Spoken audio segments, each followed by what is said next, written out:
I'm sure many of us know someone, if not you, who's felt uncomfortable talking about religion and money or just have feelings of shame or guilt about it.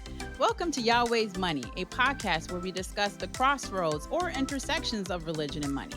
We're going to go deep into topics like tithing and saving and debt and so much more from the religious view.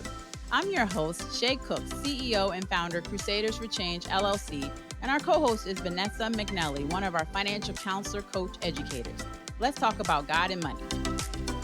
Hello, everyone. Welcome back to another episode of Yahweh's Money. I am Shay Cook, one of your co-hosts. Hey, Vanessa.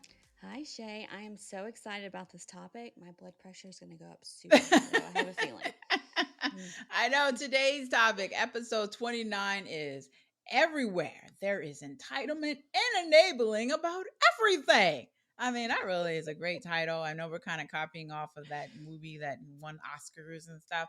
But when we were talking about that, Adriana and I about this after the Oscars, I'm like, ooh, we have to use it like that movie. But entitlement, and then we just added enabling.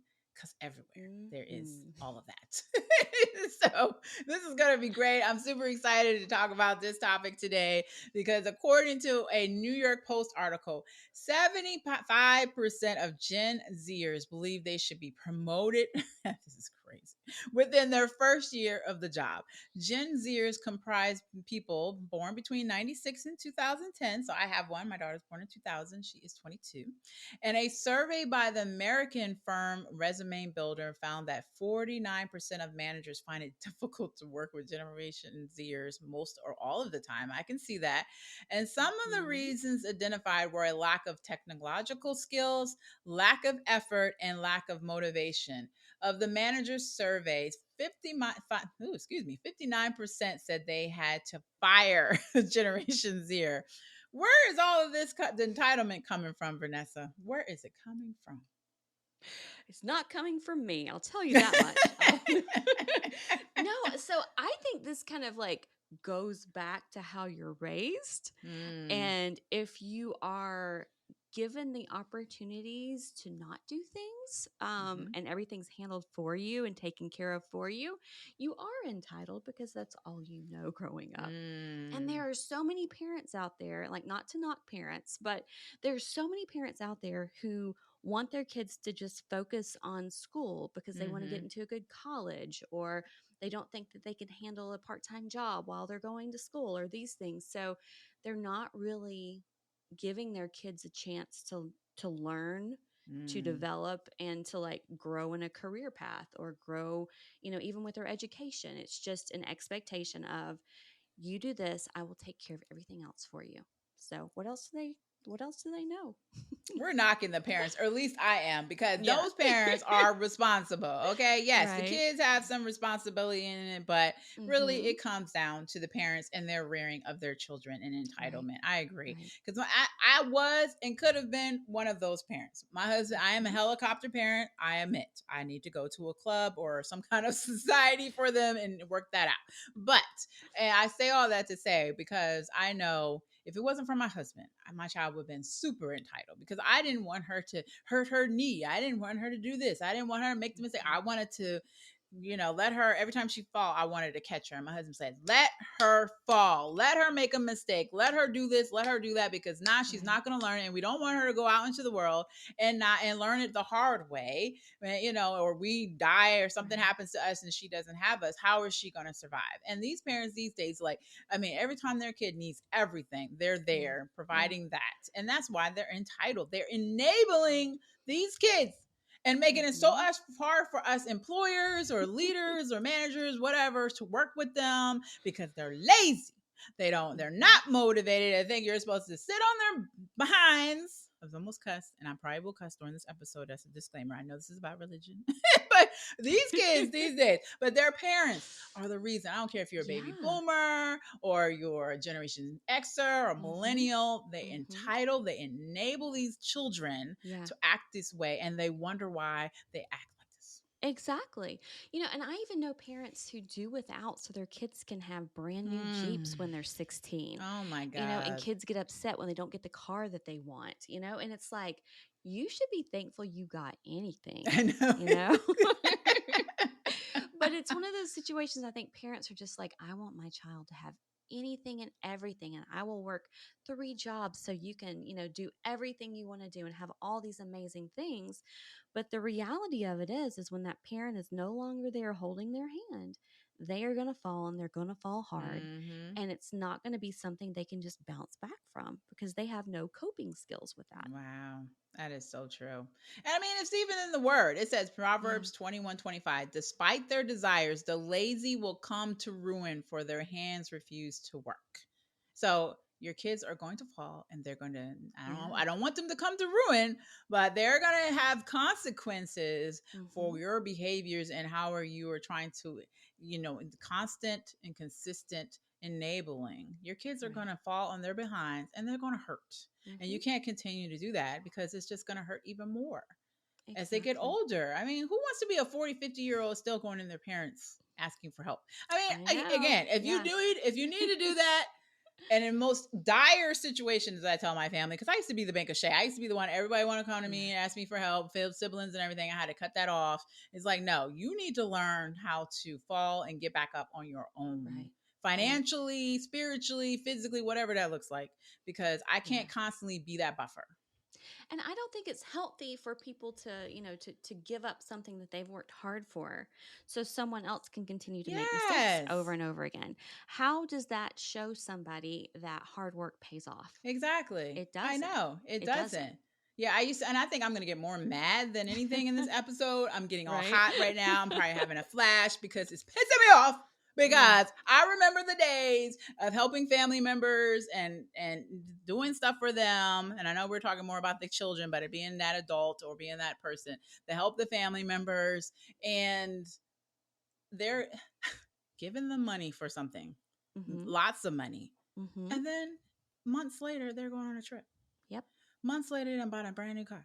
Months Mm-hmm. later, they're doing this. And it's like, dude, I ain't even gone on no vacation. And your behind is going on a vacation. I just gave you $300, $500, $1,000, $2,000, Right. $3,000, and you Yeah. going on a vacation? Like, Yeah. that was me enabling them. So it was like, Exactly. what is wrong with Exactly. us? Why do Yeah. we do this? Why? I think it comes from such a good, pure place It does. because you want to help and you want to be a solution for somebody. Mm, But the problem is sometimes they have to be their own solutions, mm, because like you said, one day these parents are not going to be there. And what's going to happen? yeah. When kids are so used to, having an extra $600 a month come in Mm-hmm. from mom and dad, or dad's always paying your cell phone bill, and these things happen. I know people that, parents still pay rent and they pay car Yeah. payments and they're in their, higher 30s. And it's one of those things where you're like, is this ever going to end? It's ever going to end. Is it ever going to end? And the parents, they miss out on so much Mm-hmm. willingly, obviously, because they want their kids to have all these things, but they give up so much of themselves for this. And I don't know, I think it's generational because, like you said, I'm roughly the same age as you, Shay, Mm-hmm. and it's people our ages, maybe a little bit older. Mm-hmm. And I think it's like, we had to work so hard. We don't want our children to have to Mm-hmm. work so hard. But the reality of it is because we work so hard, we're able to make anything work. We're Exactly. resourceful. Exactly. But when you don't have those resources, I mean, what do you expect? I have friends that, pay all the bills for their kids, and then the kids are expected to just go off on their own and get a good job and handle things, and they don't even understand realistic pricing. Exactly. Or realistic salaries, right? Like according Exactly. to 2022 survey from Empower, this is crazy. Generation Zers say they require an average salary of 171,000 a year to feel financially healthy, the highest of any generation. According to Bankrate, the average Generation Zer salary is only Hmm. $33,800. And they Yep. make up 13% of the workforce. Sit your behind down. Think you're going to make 171,000 a year. Who in the Exactly. hell do you think you are to come think out that? I mean, social media, I think it's a part of this. They seeing Agree. the Lamborghinis, they seeing it, all this Agree. stuff, they seeing all these trips, they seeing all this jewelry, they seeing all this.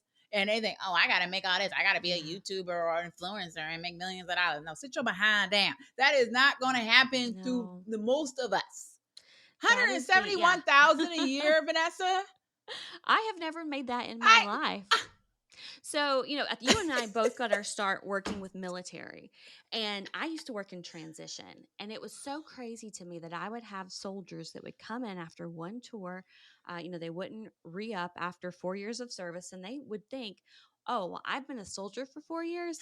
I'm going to make like 150 grand a year. And my answer to that was, you are 22 without a college degree. If you find that job, I will be your assistant. Because Yeah, I was like, my job requires a master's degree and I make 32 that grand part. a year. That part. You know, so it's just these unrealistic expectations and they don't understand, what everybody else is making. So I think the best thing you can do for your kid is make them research stuff. Mm. Make them see what the average salary is I going did to that in be. my undergrad after I got my Right? degree in Yeah. psychology. And there was a whole book on it, but I'm sure it's Mhm. online. And it said It's somebody with a so psychology easy. degree didn't make any money. So then I No. was like, oh, I guess I got to go get a master's because with psychology, Exactly. what you going to do with that? Not You with a going most bachelor's. time people got to go to HR, teach or Right? something like that. I didn't want to do none of that. Mhm. So I was just Mhm. like, wow, does it mean it Exactly. requires Yeah. specific certifications to really make the money? I mean, Mhm. again, I know there's some YouTubers, influencers, entertainment. Those numbers are Less than crazy, but 1%. less than Yeah. 1%. Exactly. Exactly. But that's shoved down their throats all the time. All the time. So that's what they see. And I guess that's the expectation. But it's like if you really stop looking at the screens and you look around you and you see the neighborhood you're in and you see, so and so driving a minivan and, they have Mm, 7 kids or whatever it is, yeah. you're going to see that those are super unrealistic expectations. But, that's something I did when I was in high school. I looked at different jobs and Mm, careers and I tried to think about, what made sense? Does it make mm, sense to go to college? Am I ever going to make that money back in the career path exactly. I choose? And I think parents should really do that with kids. Yeah. I mean, I think we all know the story about my ex-boyfriend and his kid who wanted to play lacrosse and, the parent was like, he will play lacrosse. So now the kid is paying 53 grand a year to play Division 3 lacrosse at a college. Wow. And it just doesn't make sense, Mm, the debt the kid's going to be in. And he yeah. probably has no idea what that will Wow. truly cost him. All just because So, of what? Just hmm how it looked to other people. exactly. And Exactly. we're all Yeah. trying to keep And up with not realizing somebody, and what it's so 200 grand unhealthy. looks like. Yeah. We need to stop trying to keep up with the Joneses, Kardashians, Carters has always said. And you better look yourself in the mirror and be like, this is what I'm worth, and this is what I really can make. And because you can't be like them people out there. You need to be like No, yourself and have your passion drive you. And you know what? 33,000, you know what? That's the reality. And it's exactly. okay. You Exactly. can move up, but you got to work hard. You can't just go to a Hmm. job and then you're going to quit in a year because you don't get a promotion. Like, sit your Right. behind down Yeah. somewhere.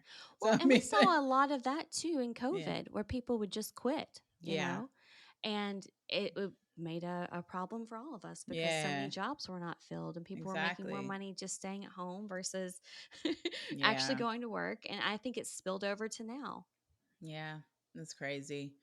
And when it comes to financial management, 31% of Generation Zers said they don't have a budget, and 32% said they spend more than they make, and 28% have no retirement plan or Hmm. savings. They are also the generation most likely to feel poorly about their current financial health. How can we help this generation achieve financial wellness? There's so much with that. I know. I mean, it's a I'm loaded not question. surprised by those Yeah, numbers at me all. either. But I do feel like they are the generation that, I think they're most in tune with themselves. Mm, They're way more in tune than we are. yeah. And they're more acceptance of like going to see a counselor or talking to somebody about Hmm. problems. I know I was always kind of taught that you didn't do that unless, Mm, something was wrong with you. yeah. Uh, so I feel like those are some good traits that Mhm. generation has is they're willing to talk about it, Mm. you know, but they need to know who to talk about it with, Yeah. and they're not going to want to talk to their parents. So, Mm. who can they talk to, Shay? Yeah, they can talk to Crusaders for Change Right? for the financial wellness piece and get you a good therapist, a family member who's Mhm. responsible with money, Mhm. a pastor or some religious head that's good with money, because a lot of them ain't either, or some Yeah. just responsible individual. I mean, I know people go to Google, I know people go to YouTube, I know people go to TikTok. Just check their credentials, because some of these people have no clue what they're talking about. They have not No. experienced it, and they're just talking off the cuff. And it annoys me that these people are influencers. And then what are they Yeah. influencing? Their Yeah. pocket. They're not Mhm. influencing what the Mhm. reality is and what the knowledge is required. We have went through training, certifications, degrees. Like, Right. I mean, don't knock the experience, don't knock the expertise, and do not knock there was another E word that I can't think of right now. Experience, education. Don't Yeah. knock the education, expertise, and experience. Those True. things are so valuable. And I Yeah. know people are like, yeah, but this person made millions of dollars and they ain't got no degree, but they have the experience and they have the expertise. They might not have gotten a whole Exactly. education, but life gives you education too. So it Exactly. doesn't have to come from a university or Nope. college, but life gives great education. And talk to some Mhm. of these old people that Mhm. really know, because life has educated them. They have the expertise and the education Yeah. to move forward. And so I mean, again, I know TikTok and YouTube and all that has that, Mhm. but I just say just be careful of where Yeah. you're getting your education from. But we also want to encourage our children just to work from an early age and talk to them about Exactly. money, because some parents have enabled this behavior by supporting them financially, as we mentioned. So when is the right time to cut them off? Like, when is the right time to say enough is enough? Yeah. You need to go how to learn Mhm. how to build your credit. You need to Mhm. learn the dangers of debt and savings, investing. They're great topics to learn. But when do we say it's time for you to learn? We're going to stop. We're going to cut you off. Right. Yeah. I think it depends on the kid, number one. Mm-hmm. I think some kids are more financially responsible than Yeah. others. I think there are ways to continue to help kids without really them being able to depend on it, like with Mm-hmm. surprise helps. Like Yeah. if they're going to buy a house and they've been saving all this money and you surprise them with an extra 10 grand to go on their down payment Mm. because they've been working hard, if Yeah. you have that and that's something Yeah. that you want to do. But I feel like if you are continually teaching your kids, you can slowly wean them off, Mm-hmm. and it's not something you just do cold turkey. Yeah. But I think it's different for different families. It's It what you is. can truly do. Some kids, when they're out of high school, that's it. They're on their own, and if they want to go Mm-hmm. to college, they figure it out and they work. Yeah. Other families have a little bit more and say, we'll pay for this if you pay for this. Mm-hmm. But I think the more skin the kid has in the game, the better they're going to do, So the better true. choices they're going to make. Yeah. And they're going to feel super accomplished when they Mm-hmm. actually do what they set out to do because they did it. We didn't do it for them, they did it. Yeah, exactly. Like Proverbs 22:6 says, train up a child in the way he should go, he or she, even when he or she is old, they will not depart from it.